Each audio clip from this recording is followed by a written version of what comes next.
Need a sip of grimace. Hey everyone, welcome to my first long form video because I feel like I need to stick all my fingers in all the pies because the job market's looking rank. Every video I put up, there is an accompanying article that goes alongside it. A lot more articulate than what my voice sounds like. I seem a lot better on a page. Please read that. They are on Substack and Patreon. They are completely for free. If you want to subscribe to me on there and give me money, you're more than welcome to. I very much appreciate it, but you don't have to. Today I'm going to be talking about something to do with my childhood that is quite foundational for where I am right now. I'm in my childhood bedroom, so I think it's quite fitting to talk about it. We're talking about the Centenary. Now, the Centenary happened in 2014. It was 100 years since the start of World War One. Everyone kind of remembers where they were. It's a little bit when like Diana died or when the Queen died. Like everyone remembers what they were doing. I remember what I had for dinner the night the Queen died. I was having salmon. Everyone remembers where they were during the Centenary or remembers something that they did. So I'm going to talk about 3 of those things that I did. One of them's a little bit later, one of them's in 2016, but it still fits in with the Centenary. I have to go tell my sister off. I'm going to be talking about 3 stories because they all have things that are unique, interesting to them, or make me question, should you have said that to a child? They're all most importantly from a child's perspective. That's what's key. And I feel like we're too early on to have done studies on the impact of the Centenary on children or the way they look at war. I'm reading a great book at the moment called The Great Wars by one of my professors, Dan Todman, and he talks about how public memory of World War One is very skewed by our remembrance services. We see it as very this macabre, depressing time period when actually there was a lot of camaraderie, a lot of laughter, a lot of things that we can find a lot of solace in, but we don't think about that. We think about the dead a lot. And I'm gonna talk about the way we did the Centenary through the eyes of a child. So for context, I was in year 4, I was 8 years old, I'm now 20.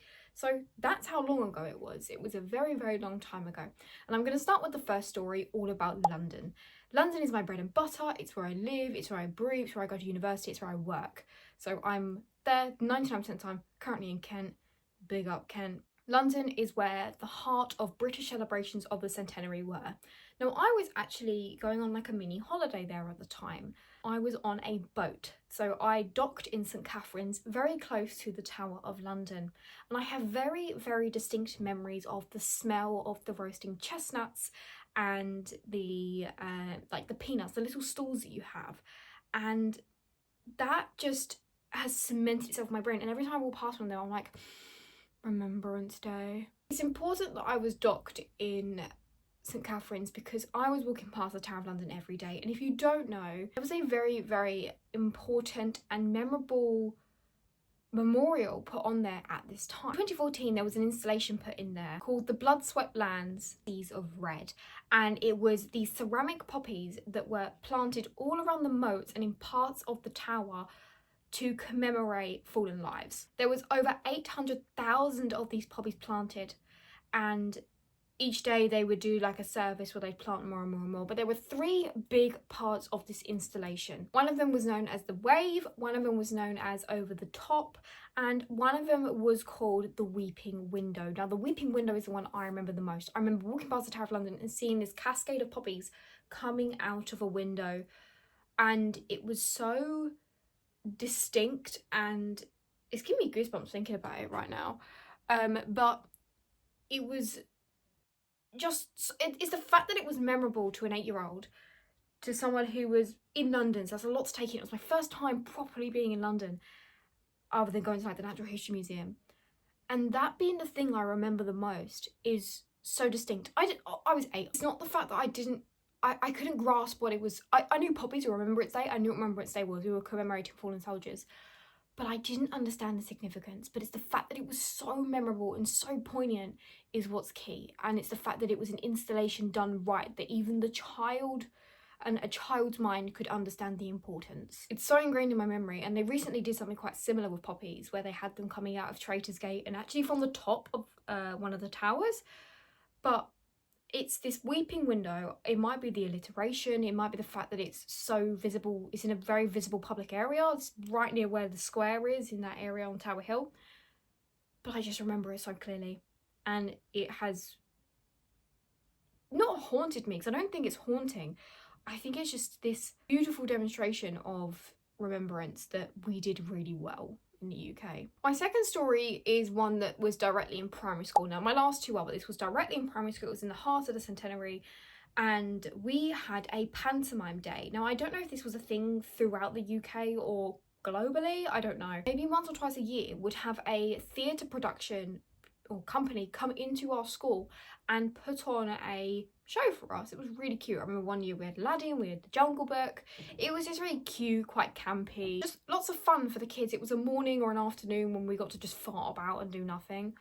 And one of them I remember was distinctly different, and usually what they would do is they would bring their own stage and they would set it up in the hall. We had a hall that was roughly the size of, say, like 2 or 3 squash courts, and they would set up their own production stage. It was kind of just like cardboard stuff. But this company used our actual stage we had at the school. It wasn't very big. It was just a asbestos style boxes that you could walk across. I remember them using that, and they were using all the stage lights that were hardly ever used. And I was thinking, this feels a bit more official than the rest of them. It feels a bit more put together. I remember walking in, the room was dark, and they were playing old music, which the rest of them didn't do. The rest of them played over the Disney songs because they didn't care about copyright or anything like that.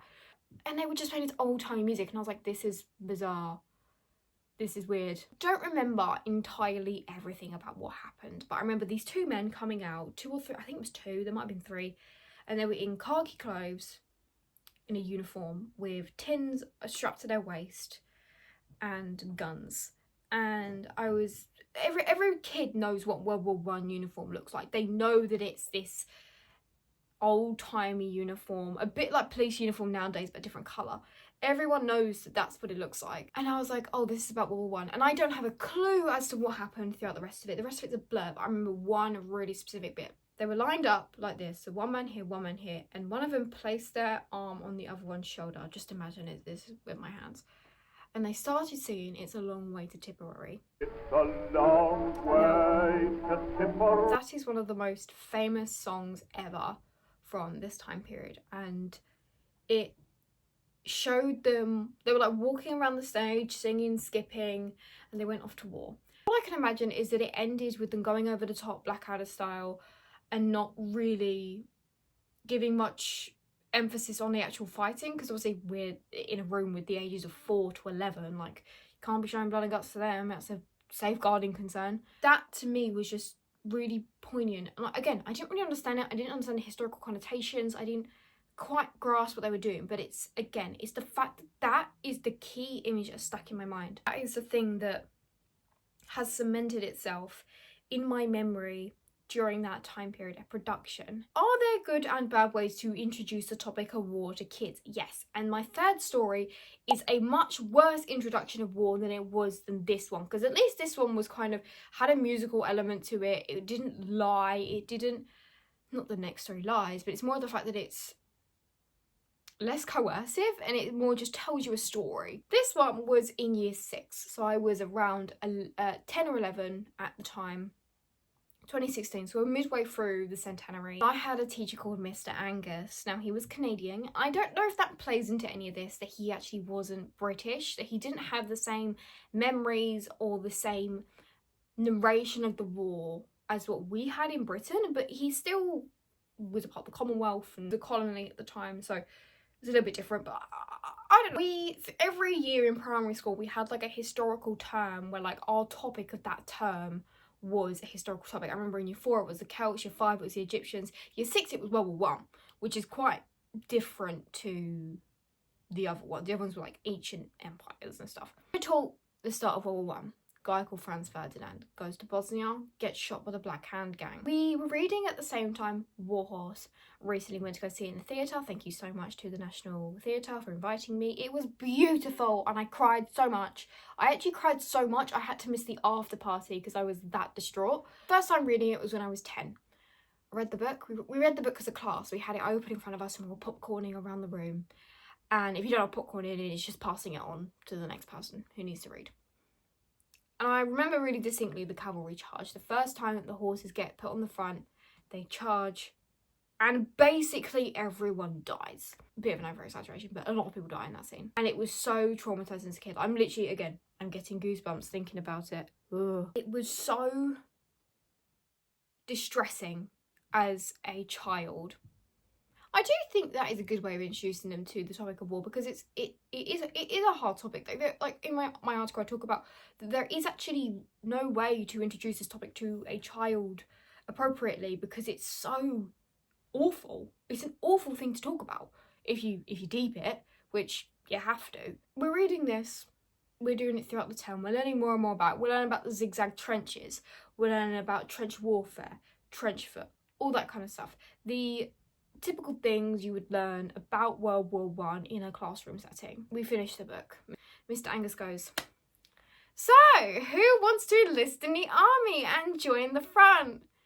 All the boys put their hands up. Literally every single boy in the class, as I remember, put their hands up. And I remember sitting there going, you can't be serious.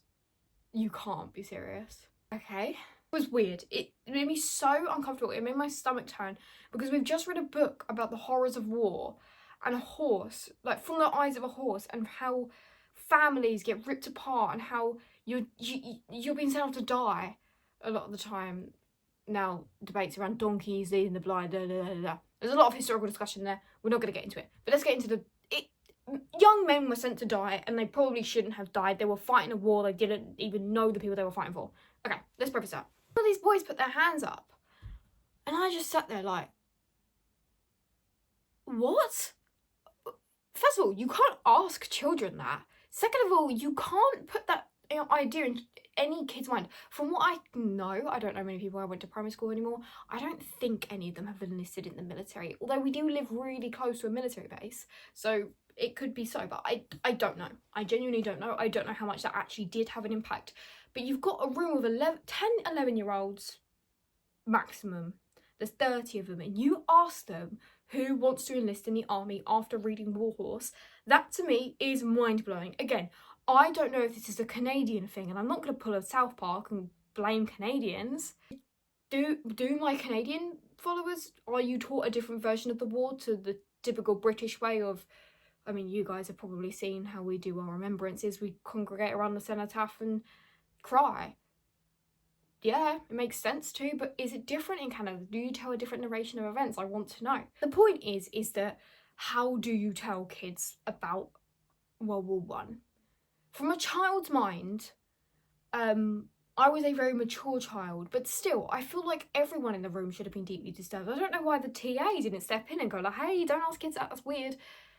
So yeah, these are my 3 stories. These are things I want to document, because we've done a lot of studies on things like what the actual centenary was. There's so many articles about it. I had a project once where I had to talk about them across the world. But from a child's point of view is what's key, because children are like pieces of slime. You play with it on a table and it gets hair and dirt in it, and then you mush it more and the colour changes and it gets dirty. I'm not saying kids are dirty. What I'm saying is that they absorb stuff.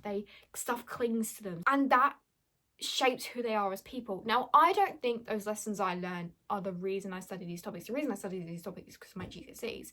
Just blows my mind as to how things like the weeping window, that pantomime, and what my teacher said, that one question he asked, have shaped me as a person, and how still to this day I'm still gobsmacked by much of what I saw, and it's still so impactful. I want to know yours. I want to know whether what you were doing during the Centenary in 2014, or what you experienced during war memorial services as a child. I know a lot of people went to their local ones in their villages, because most villages in the UK have war memorials. I know a lot of stories centre around that. I want to know everything, because there needs to be a study on this, and I think me bringing my story forward might prompt other people to talk about their childhood experiences, or what the 2014 centenary was like for you. But thank you so much for joining me. I know I've rambled. If I've been on the background, I hope you've cleaned your kitchen. I hope it looks nice. Thank you so much for joining me. There will be new videos every single week with accompanying articles. If you don't already follow me, please follow me on Instagram. It's where I do most of my blabbering. I hope you have a lovely rest of your day.